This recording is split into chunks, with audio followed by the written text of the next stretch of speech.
Yo mga idol, kumusta? Mandrag mga sports, tabi nga pala. Ating pag-usapan, Barangay Nibra, Torre Rosario, confirm, ito na ang final decision at Alim Durham gustong babawi sa Game 3. Pero bago na nga yan, kung bago pala sa aking channel, huwag mong kalimutan mag-subscribe at i-click ang notification bell para like kang updated sa ating latest upload pa natin. So mamaya na nga lang po ang pagharap ng ating Barangay Nibra at Meralco mga idol sa Game 3 sa Best of 5 series sa quarterfinals. Hinahandaan na rin ni Coach Tim ang kupunan ng Barangay Nibra kung paano na nga ba matatapatan sa laban dahil siguradong babawi na rin ang kupunan ng Meralco dito mga idol. Kung manalo man sana ang kupunan ng Barangay Nibra dito, talagang may chance pa rin na malaglag ang kupunan ng Meralco. Kung nakaapat na panalo na nga ang kupunan ng Barangay Nibra, magandang laban na rin ang nagiging performance sa bawat hustle play ng ating best import ay walang iba kundi si Justin Brownlee. Hindi na rin mapigilan ang kanyang puwersa sa vintage area mga idol kung bakit kadalasan take over mode sa dulo. Alam na natin lahat mga idol, baka ito na nga ba ang desisyon ang nasabing at coming sa kupunan ng Barangay Nibra bilang big man. Itong si Torre Rosario mga idol, gigil na nga daw makapaglaro sa kupunan ng Barangay Nibra. Itong si Torre Rosario bilang big man dahil mas nai-improve na rin ni Torre Rosario ang kanyang estilo at stamina mga idol sa pagkikipaglaban. Ang nasabing big man ay walang iba kundi si Torre Rosario. Jackpot na nga ba ang kupunan ng Barangay Nibra dahil ngayon na nga daw pumirma ng bagong kontrak ito si Torre Rosario sa kupunan ng Jenkins.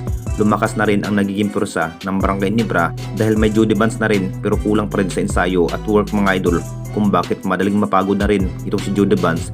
Mas maluwag na rin ang nagiging playing time itong si Japet Aguilar kung matutuloy sa pagkuha itong si Torre Rosario sa kupunan ng Barangay Nibra. At dito na naman tayo sa isa pa nating balita.